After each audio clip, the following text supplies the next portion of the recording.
This is Calvin Castine. We're about to head out and head for the Minor Institute, Minor Center in Shazy, New York, and listen to our friend Steve Frederick talk about the blueberry business that was blooming for so many years in the town of Altona in the Flat Rock area.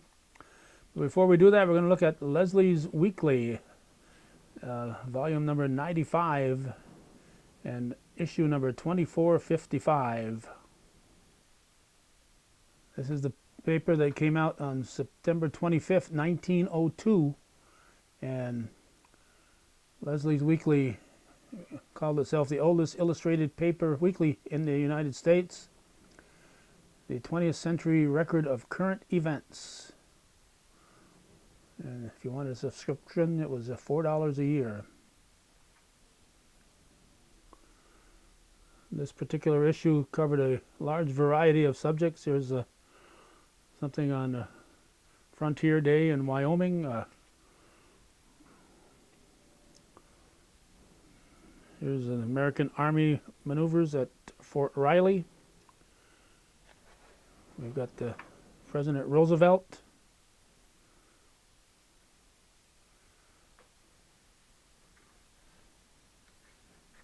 And the nation's great Army maneuvers.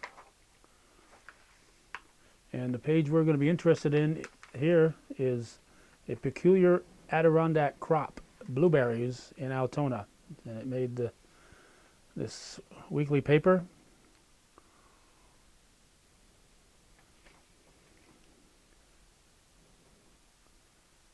It includes several photos from this 1902 edition. These are the camps that the blueberry pickers would live in all during blueberry season. They'd bring the family. They'd stay right there in the Flat Rock in Altona. So it's definitely a family affair, and you can see these are large families. And the blueberries were plentiful. And as we said, there were buildings provided for the workers. Yeah, it looks like everybody got involved. So we're going to learn more about this. So we did do a story. Larry Gooley did a book on the blueberry business in Altona. And we haven't done anything on this particular subject since we covered that. And that was way back when Bob Venn was still with us. He's been gone since 1997. So it's been many years since we've covered the topic of blueberries in Altona. Okay, we got the man of the hour right here. We've been trying to catch him here for a couple of minutes, but as soon as he walked in the door, everybody gathered around him, and everybody wants to talk to Steve Frederick. Steve, what gave you some interest in the blueberry business? Well, I've been hanging around the Flat Rock my whole life. It's about maybe a mile and a half from my house, and been going up there. I just found it so fascinating. And then I read Larry Gooley's book that he did. First it was the Altona Flat Rock. Right. Then he did the silver anniversary 25 years later, post ice storm. And he really was my inspiration for the business. It's one thing to pick blueberries, but what struck me is families did this as a means to raise money to help them buy supplies to get through the winter. Yeah. And that really, really, really struck me in how a family, I probably wouldn't spend a whole summer on the Flat Rock, but they did. Yeah, and it was important. Was there, yeah. And then the volume of blueberries that they picked, shipping them to Boston and Montreal and New York City. And so the whole thing just really kind of perked my interest. And then the more I dug into it, I put together this little presentation. It was for Rotary one day, 15 minutes, 10 minutes actually. I thought, well, that'll be the last time I ever show that video. This is like the 10th time I've shown it. I mean, people are interested in blueberries. Who'd have thought that? The history of the area, yes. So it's just so interesting. It's such an interesting property up there, and the whole being so rare with the jack pines and the type of forest that's up there, and the wildfires. We're going to talk about those. The big one. We almost lost the whole village of Altona, so we're going to talk about that. Yeah, so. That was 57? Yeah, 57. Yes, right. I was a kid and standing in my yard in Champlain. Do you remember seeing the smoke? And the smoke, and we would have burnt leaves. We're 10, 12 miles as the crow flies, burnt leaves landing in our yard. Yeah. I remember the last fire we had I don't know, 10 years ago. Yeah. I was driving home from work. I could see the smoke over. It looked like it goes over my house. Like, what's going? That's how close it was. Yeah. So yeah, it's a tough access to get up there and fight those fires. Yeah. So we're going to talk about that. Yeah, I was fortunate when that last fire. I got some of the people who were in that area in '57, and we did an interview in Altona with their story. Wow. And did that. It came close. There's a quote about the new Plattsburgh Air Force Base. New fire department came up to try to help, and the governor came up. That's how concerned they were about losing the whole village of Altona. Yeah. So it's just a fascinating story. I get a charge out of it. Yeah. So okay, so we won't hold you up here. These people are going to start. I know they all paid They paid a lot of money, Calvin, to come in here and hear this. We don't want to disappoint anybody. So. All right, so let me get my camera back there, and we'll let you get started. Thank you, Steve. I hope the camera didn't move too much on me here. Well, thank you all for coming this evening to hear this great talk by Steve Frederick. Steve is the Vice President of Institutional Advancement at Clinton Community College. He's also a trustee here at Minor Institute, and he is a local of West Shazy and very interested in history. And he knows so. I love Flat Rock, but he knows so much more about I got guys it. who pretty much grew up there in the Flat Rock. Yeah, from me. So I'll turn it over to you, Steve. Amy, thank you. First of all, I'm still shocked. I'm seeing familiar faces who are here again. This is like the 8th or 10th time I have presented this workshop. It started kind of as a joke or as a whim 7, 8 years ago at my Rotary Club to show a little information on the Altona Flat Rock and the blueberry business. Well, who'd have known it would have expanded as much as it is? I'm still really, really blown away by this. So, a couple of quick questions. How many people here have been to the Flat Rock? All right, about half. Okay, that's interesting. And how many people want to go to the Flat Rock?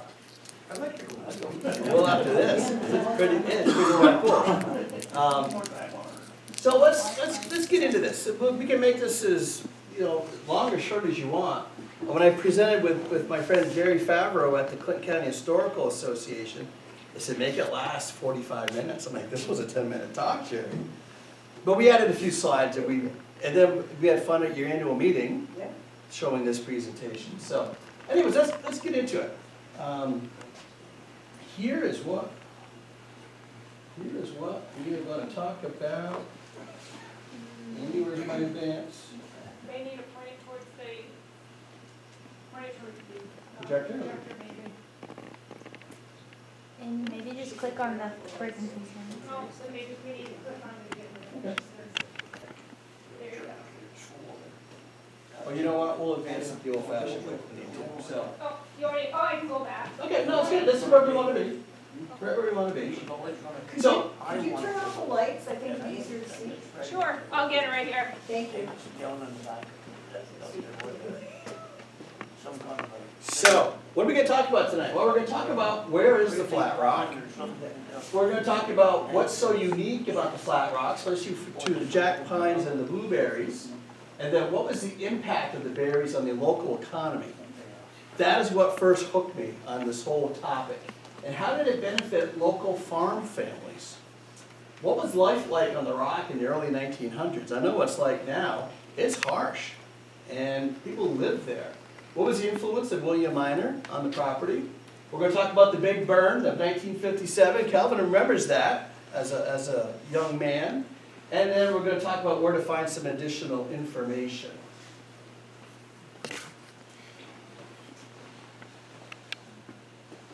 There you go. Okay. I'll tell you all. You can be Vanna White, and I'll sing it. So, I think a lot of you guys pretty much know what Flat Rock is, but it's approximately 6,800 acres, owned by the Minor Institute and the Minor Foundation. It's the site of the $1 million dam is right there. Primarily used for hydrology and ecological education and a research field station. It's also an earthquake monitoring system up there for Columbia University. Again, a lot of you know where Covey Hill, a lot of the local folks know where Covey Hill is. The Flat Rock region. I wish I'd have paid more attention in college in my geology class, because the geology up there is absolutely fascinating. So within the Flat Rock property, New York State has set, the DEC has set aside approximately 1,900 acres of protected jack pine in a rare boreal forest. So it's officially defined as a sandstone pavement barrens. And literally, it is solid rock. What really interested me is the fact that it's at the very top of the list of endangered ecological systems, and there's fewer than 20 of these on the globe. Think about that. 20 in the whole world, and we have one in our backyard. Okay, Amy. Thank you. So, black jack pines and blueberries rely on each other, and they have something very much in common. They both grow in the dry, sandy, rocky sites, and are both highly dependent on some periodical fires. Who remembers the ice storm of '98? Yeah, I remember very, very well. This photo I took after several years after the ice storm. You can see the trees that were not damaged by the ice storm, and you can see the young jack pines starting to recover after the ice storm. Now, we just mentioned that the jack pines, the pine cone is hard as a rock.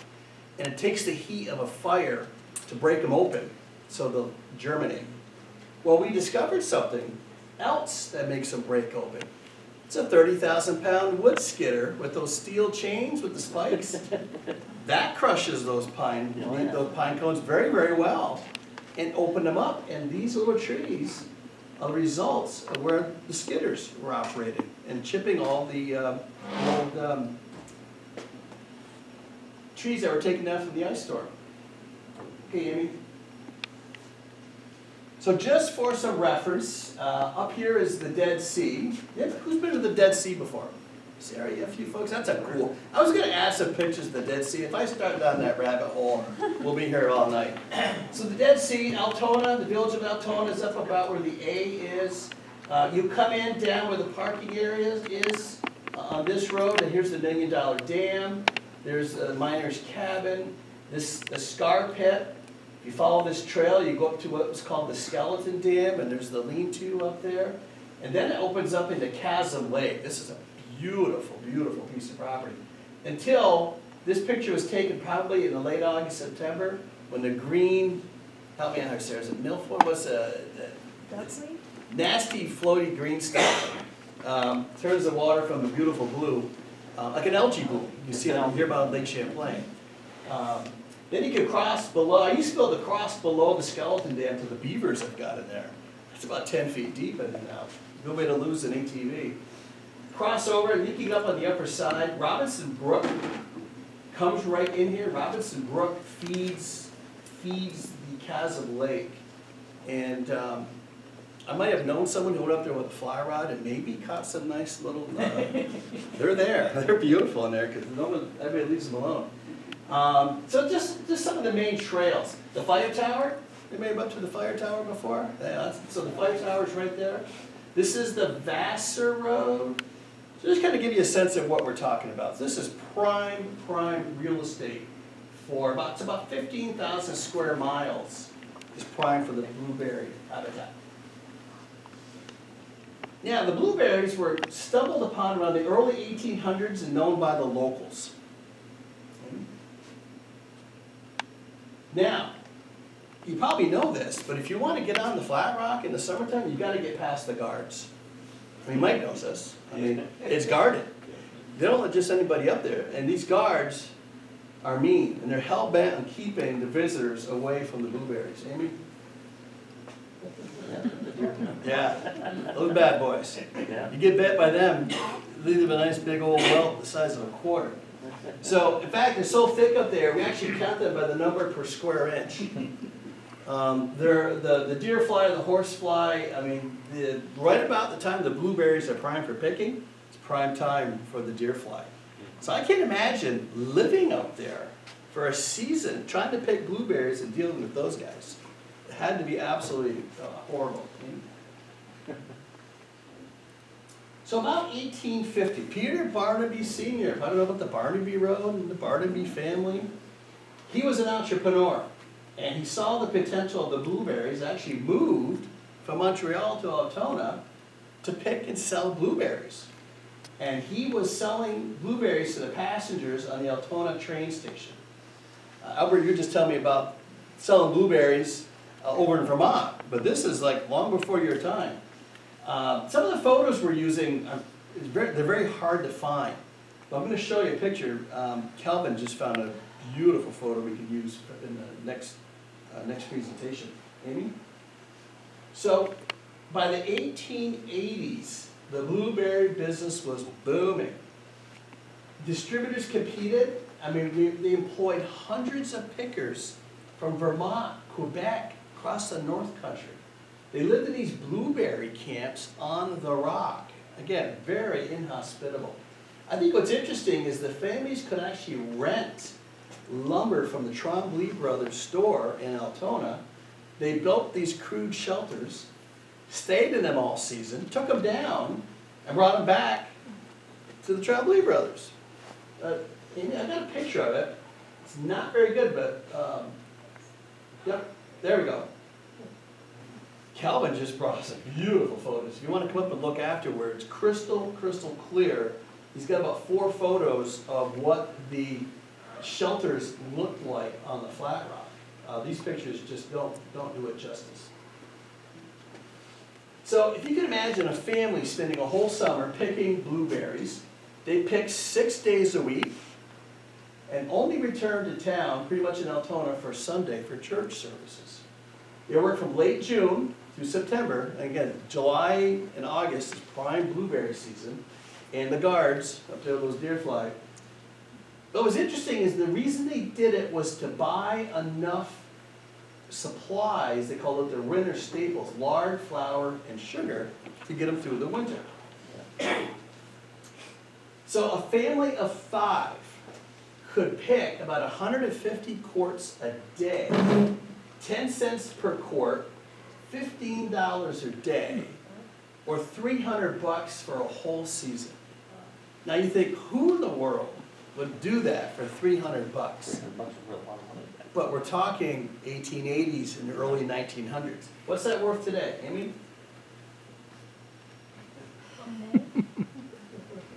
$400 in 1914 is worth $12,400 in 2024. That could buy a lot of supplies. I mean, that would help you get through the winter on the family farm. So it was worth it to go out and pick these berries.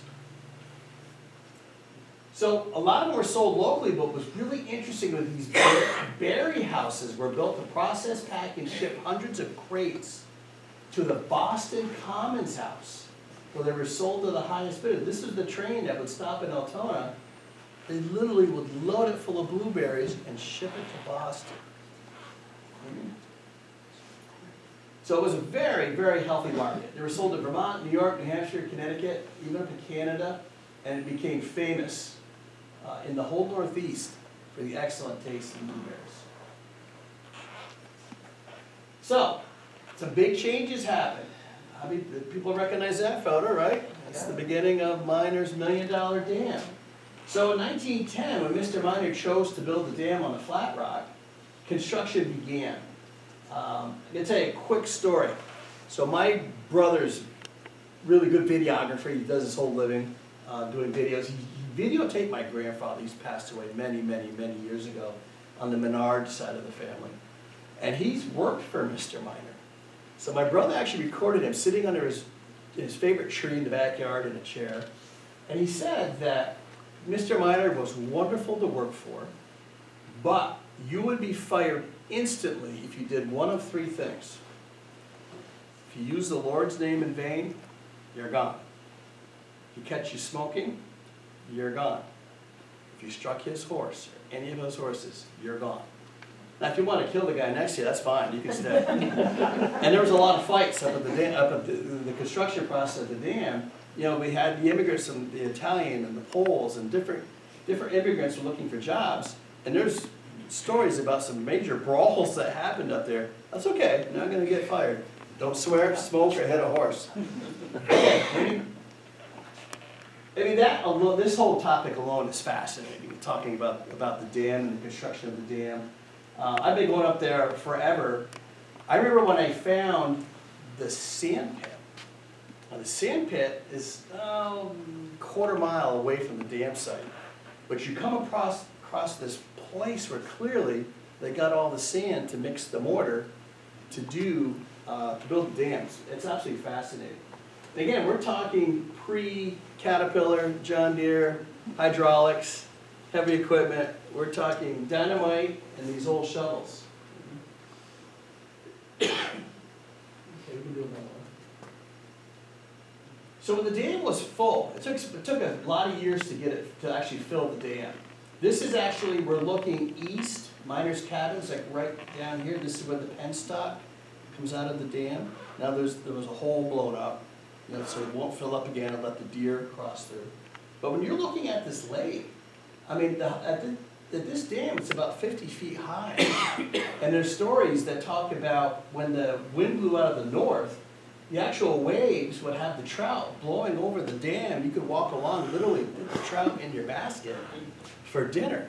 I mean, that was an incredibly huge lake. And to this day, I'll go up on this part of the scar pit and look back and try to imagine how big that water was. It was huge. There was a problem. It wouldn't stay because of Cobblestone Hill. Yeah. That's right. And his geologist said, don't do it. Don't do it. The water leaks through cobblestone. So in order to prevent the leaking, he dumped all this concrete, which became the scar pit. So Amy? Well, again, I could talk a ton about the dam. I went up there last fall. The trees that are now growing up through that scar pit, Mother Nature will always come back. And every year, I'm shocked at how more trees are growing up through the cracks in that concrete. And I say 50 years from now, you won't even know there was a scar pit. It's absolutely amazing. So Mr. Miner bought up a bunch of the holdings from the blueberry companies, bought up the property from the Trombley brothers, and then he allowed the construction buildings. So after the dam was built, some of these buildings were 100 feet long and wide and 300 feet long. They were huge. I mean, they stayed up, and he allowed families to stay in the construction buildings and continue to pick for the blueberries. So this was fascinating. Tradition of dancing was established 50 years before the building of the dam. So we're talking 1860s, right around the Civil War. Dances were held several nights a week, with the largest dancing being held on Saturday. People came from Plattsburgh and Malone and Montreal to dance on the Flat Rock. It just boggles my mind that people want to come to the Flat Rock. Talk about a hopping place. So there's a quote from Mrs. Rabbit who says, "The Rivers family from Malone provided much of the entertainment. They danced well and played all kinds of instruments." So it's hard enough to ride an ATV on the rock. Imagine riding horseback or in a wagon with wooden wheels to get to the dance. Absolutely incredible. So in 1930, severe blow was fact. That's when Mr. Miner passed away. And it really changed a lot of things, obviously here on the farm. It changed the farm was no longer involved with the blueberry business. The camp operation was leased to Mr. Leo Trombley, another good family name. He was a member of the assembly, but again, ultimately the business failed and the berry trade was at a standstill.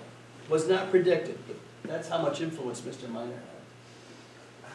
What else happened in the great 1930s? The Great Depression also was picking up at the same time. A lot of this forced families to go back and try to pick berries again because they really needed the income. So the berry output decreased through the 40s and the 50s because there hadn't been a controlled fire out there. And it just slowly diminishes over time. So now we come to the section in 1957, the Great Flat Rock Fire. I never heard about this. And they talked about the brand new fire department at the brand new Plattsburgh Air Force Base was sent up. This fire was massive. 3,000 acres were just raging out of control for weeks. And again, this is so difficult to get to it to fight the fire. The actual governor, Averell Harriman, came up to visit Altona to see the threat firsthand. They were literally considering evacuating the village of Altona because the fire kept getting closer and closer and closer. And Calvin, you were saying, you can remember seeing the embers I was going up My- towards your house 10 my miles house away. is from the as a crow flies, Yeah. probably 12 miles from there, and we'd have burnt leaves landing in our yard. So you all see about the wildfires in California that's going on today? Imagine that in our backyard. So the firefighters across the region, including the new Plattsburgh Fire Air Force Base Department, were called to help make preparations to protect the village. Fortunately, there were no lives lost, but the possibility of reoccurrence, that prompted the Minor Farm to basically prohibit camping on the Flat Rock. No more campfires, no more camping. The picker's lifestyle on Flat Rock required cooking over open fires. And that's what was too hard and too hazardous for the threat of having another fire and affecting the village of Altona. Again, one careless smoker lead to another large fire. So in 1957, in the winter, after the fire, all the remaining camps were burned to the ground. The end of the blueberry business. But what happens after a big fire on the Flat Rock? The berries return in drove, a huge amount of berries. So the property pretty much was still left to nature. Now the locals who knew where they are and who lived there can kind of get onto the property, but there was not a commercial harvesting of blueberries anymore. And today you can still go up there and you can still find the blueberries. Some of it's on private property, some of it's on the state forest land, some of the minor property. But the sales are very profitable, the quality was fantastic, and still some of the very, very best berries around. So July 2018, I'm coming home from work, I'm heading towards West Jay-Z. I'm looking over to Bob Gagno's farm, looking over at my property, and I see the smoke. Like, what is going on? Like, is that my house on fire? That's how close it came to us. I mean, I was coming up Route 22, going by the West Jay-Z Fire Department thinking, what is going on? I remember that like it was yesterday. But that fire, as bad as it was 700 acres versus 3,000 acres compared to 1957. And at its height, they had 1,400 to 1,500 people were up there battling this blaze. It's a very inhospitable place to try to fight a fire. I was here a couple years ago. We had some students from Plattsburgh State were sharing their research on what the Center for Environmental Science is doing there with these different plots showing the growth coming back as a result of this particular fire. Very, very fascinating story. I think they're still doing research up there. And hopefully can come back and tell us again what they're doing. Okay? So, 1 year later, after the fire, Mother Nature has a way. It opened up the jack pine cones, it brought back the blueberries, and now you learn that log skidder chains also open up jack pine cones as well. So that's the tale of the booming blueberry business on the Flat Rock, and just so you know where, next one, I mean, my source, Calvin asked me what kind of got me excited about this. Well, I've been going up there since I was a kid, but when this book came out, actually it was the history of the Altona Flat Rock, the first one that came out by Larry Gooley. It was just telling tales about the bear, the powerhouse, the dam, the blueberry business, photos about the dam. It's an absolutely fantastic book, and if you don't have a copy, you can get one down at the Clinton County Historical Association. Jerry would be more than glad to sell you copies of this book. I'll even mail it. She'll even mail it. And one quick story, there's one story in this book that, a couple of them that really fascinated me. There was a bear. So I think it was Mr. Barnaby was in charge of checking the, this is a photo of the powerhouse. So when the water came out of the dam, there's a penstock, it's about 3 feet in diameter. And to this day, you can see where they had to keep the pitch just right to have enough volume to pick up speed to run the turbines. They went through solid rock, and you can, to this day, see the piles of rock, how they chipped through there. Anyways, he befriended a bear cub, and after a couple of summers, the bear wouldn't leave, so the bear had his own home up there. And there's a great story about the bear. I won't ruin it for you. Get the book, and you can learn about the story of the bear. Okay. Any questions? You want to do the lights, Mike, or where are we? There we go. Oh, Amy. Can I make a plug? Yes, Jerry Favreau, ladies and gentlemen, my partner in crime. Go ahead and make a plug. We do an ornament every year, and this year we're gonna do the McGregor Power Dam. Did I say that right? Yeah. Power? Yeah. So. That's to benefit the it'll Clinton come out County later this Historical fall. Association. Yeah, it'll be available at the museum, so. And Jerry, you've got books available on the shelf. So what's interesting, the first book, I think the reason why Larry did a silver anniversary edition, he talks about the ice storm of '98 and what that did to the property. Because the first time he wrote it was 25 years before that. So you can either get the original, I would suggest getting the silver edition. He talks about how to look at the gouges in the flat rock to see which way the glaciers were pushing. I mean, it's just absolutely an incredible story.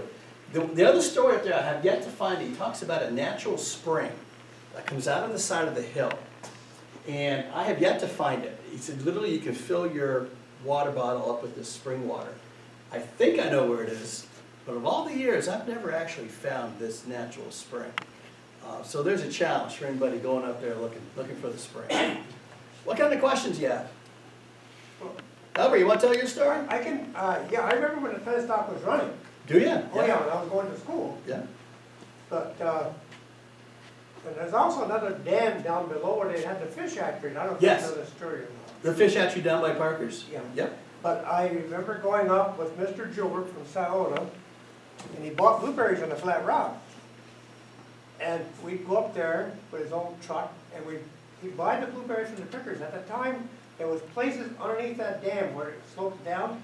They had camps in there too. Plus going on top of the Flat Rock. And there's roads around there. You been up them roads? Yes, I know. And you see the lines across? Yeah. Well, that's so the horses wouldn't slip. Yeah. Like they are. See, I didn't know that. Well, that's right, what it's for. Mr. Gilbert told me that. That's And, why I love history. I mean, I was only 10 years old, 11 years old. And then, after that, I would work for his son, Arnold, Yeah. and his cousin Vernon, that ran the store, Gilbert's store Yeah. across the Remember road. Arnold very, very well. And I would go up there after, because the blueberry pickers got their money. So then they were able to buy the goods off this little, I think it was a 30-something panel truck that he wanted back then, you know. And that was interesting too.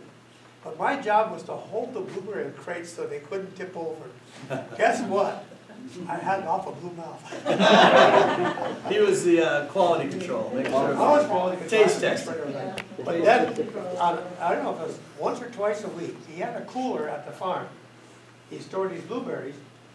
Then when you go to Winooski, I don't know, I remember what the place looked like, and I know it's right into Winooski. I don't know if it's what they used to call Lumberdonis or something like that. And we'd stop, and I was told, Steve, we'd stop in Alberg, and he'd always buy coffee. And the coffee was so hot, it would burn you, know. But we'd go to Winooski's, start 2 o'clock in the morning now. And it took him till about 6 to get there because he drove 30 miles an hour. This is no baloney. And we come back, and he'd say, you know, worst company I ever had, but baby. All you do is sleep. I used to hate being called baby, but it was true. I would sleep. You come in the middle of the night, my God, what do you want me to do, you know? So anyway, it was very interesting. Yeah. And I think there was a Johnny Record from West AZ that worked on that dam. Maybe Johnny Record, his father, but worked on this dam here. I saw some construction of that when I went up on the Blueberry Rock one time when they had an opening over there. Very interesting stuff. But I grew up with that stuff. And I see him all the dams all the way up through. And, you know, he's deep right. And I saw the cement, where they poured the cement down, so that the water would not seep out. And you still could see the cement there if you look on Well, the it's nice east because the side. trees are taking On the over. east It's side, absolutely yeah. amazing. Yeah. Well, I hadn't got up there for quite a while, and when I finally went up there, I must have done it in the 30s then. Where the dam? It was right around this corner. Big popple trees like that, the dam, you couldn't see it anymore. There's a section down here called Bear Hollow, and in Bear Hollow, I discovered some old charcoal kilns. Ring a bell? No, not No, me. they're still there. It's very, very interesting. And getting back to the spring, my best guess is it's right in here. So if you're ever out there looking, I think that's the spring coming out of the sheer rock. He talks about cold, beautiful, clear spring water. You're talking charcoal things. Go up to where Walden Drego lived, back there in Drego Farm, way back in there, he used to have a charcoal place where they made charcoal. Yeah, I think they also made it right here. That came out, that could be, because it came out to the road, Yeah, this is the Atwood Road, right? oh, the one at Right by the farm. the one went by the school. Any other questions? Yes. So I work here at Minor, Yeah. and I've been to Flat Rock, but maybe for those who have never been up there, you say that people used to come to go to dances there. How far would they have to travel in there from the main roads to get to these I'm not dances? It just sure, seems they like didn't it's, say you know, exactly where the dances were held, but they were held before the dam was put in place. So I don't know if they came in from the Altona side. I mean, you know how rough it is to get anywhere on the rock. It's incredibly rough. So whether they came in on the Altona side or down here more towards where the dam was ultimately built, I don't know, but to travel from Montreal in a wagon or a horse to come dance on the Flat Rock, They wanted to dance pretty bad. they really wanted to dance pretty bad. But travel from alone, I mean, it's just absolutely incredible how starved people were for entertainment back then. So, yeah, good point, it's incredibly rough. You should find out where the dances were, because I'm thinking where the fire, this last fire started, that up on top. Yeah. It's like a plateau, Yeah, and you can see forever up there. yeah, it's almost right, where are we, like right in here-ish, right? Pick up to Yeah. the- Up to the top, you're all the way, yep, kind of between those two, but down a little bit further. Yeah, you can sort of get to it by road. I just can't imagine having to dance somewhere in the middle of the rock. Now, But like you said, just to get to there is absolutely now way back when, the Joe Wood Road, I Yeah, believe, yeah. went all the way through to West Shazy. You know that map you gave me, Jerry, from 1940s? That might have it on there, that Joe Wood Road.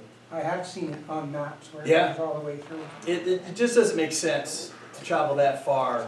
You would think it's somewhere around the fringe of where they were having these wild parties. So. Now, I noticed, Mike's got trail cameras all over there, so every time I drive by, I wave. Just to show I got my helmet on, going nice and slow. But, there's been instances, unfortunately, there's been incidences up there with people driving off trail, going through the wetlands, tearing it up. I mean, it just gives the rest of us ATVers a very, very bad reputation. One time we went up to the skeleton dam, and the lean-to was up there, was wrapped in cellophane, because they're in there cooking meth. oh jeez. Yeah, yeah, so I've been going up for years just to keep an eye on, and I would say 99% of the people I bumped into are very respectful. Families, having fun. I bumped into some minor staff, and once in a while I bump into some DEC guys, but it just takes one or two that got to ruin it. Is that the place where they had all the little weather things up there? Yeah, they're all Right stationary. there, lean-to? Yeah. There's University of Buffalo. You guys can help me out, my scientists here. They had a grid just it was right next to the skeleton dam. They cleared a plot that was all rock, and they had grid work painted out, and they're injecting some kind of a blue dye to see where it travels underground and coming out. It's fascinating research that Buffalo was doing up there. So I'm always very curious what different kind of research is going on. I'm not sure how many people remember when there was buffalo right here. Oh, I remember that as a kid, come up and see the buffalo. Yeah.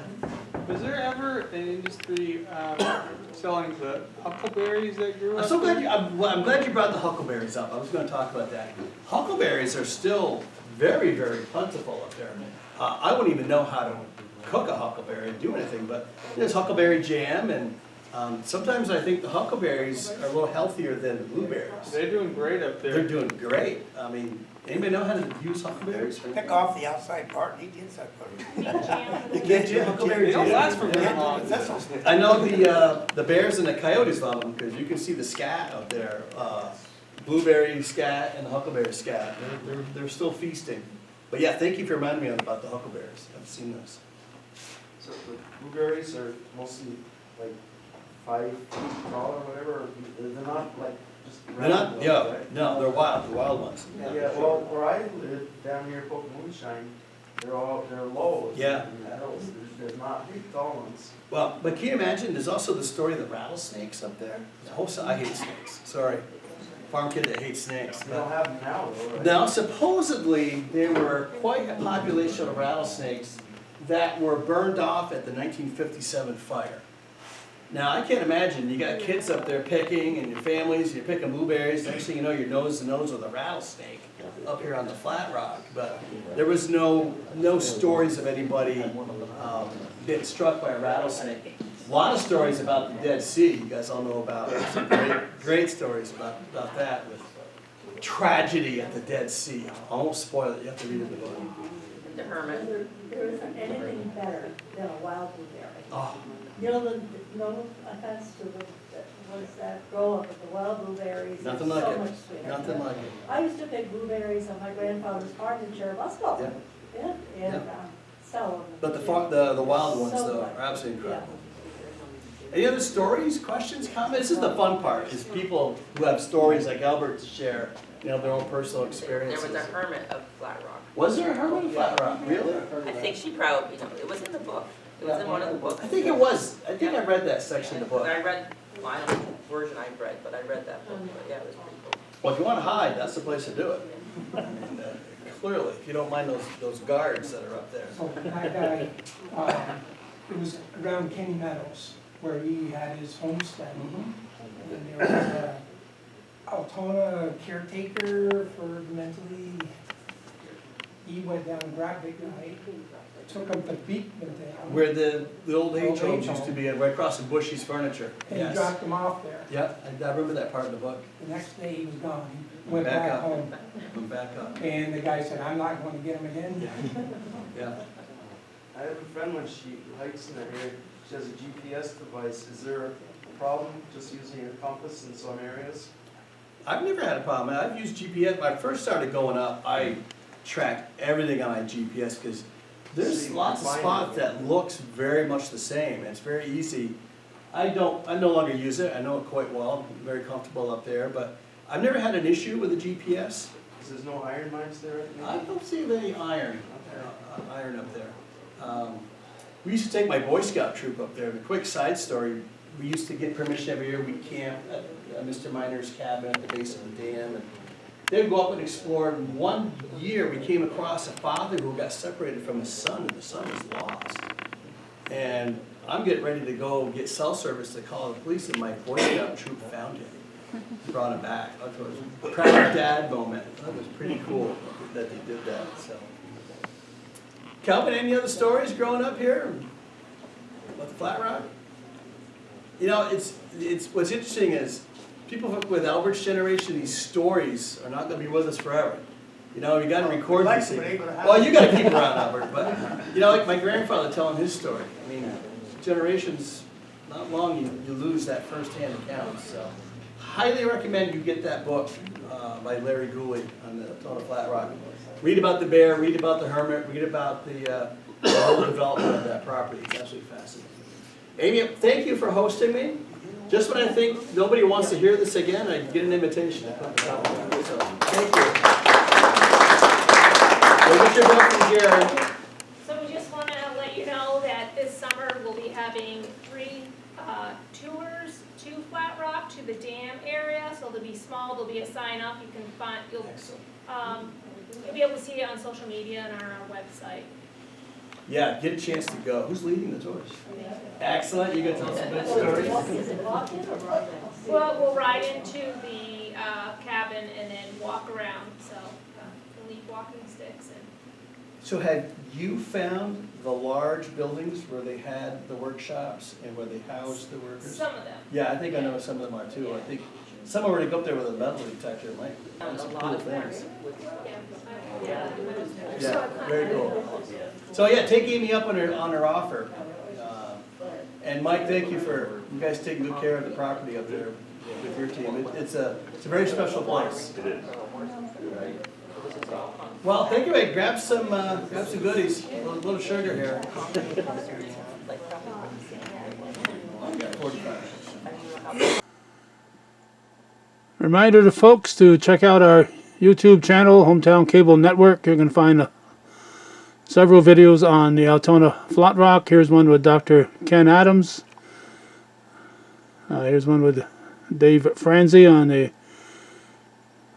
there we go, down here.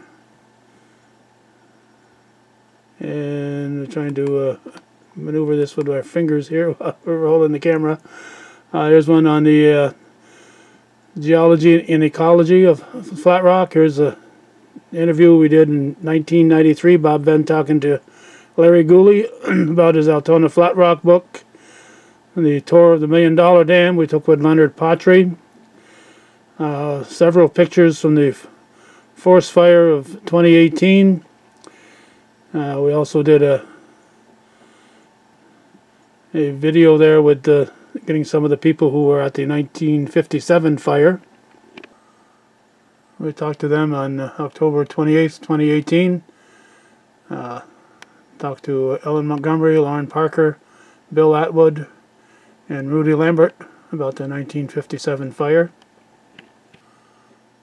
At the start of the video, Steve Frederick mentioned the Covey Hill area, and on the U.S. side of the border up there by Covey Hill in Quebec is what we know as the Gulf, and this Gulf extends down. The stuff that made the Gulf also accounts for the Flat Rock area, so that Flat Rock area history actually starts up here at the Gulf on the Canadian border. So check out our website, Hometown Cable Network, on YouTube. It's free, so we're not selling you anything when you ask. We're recommending that you check it out.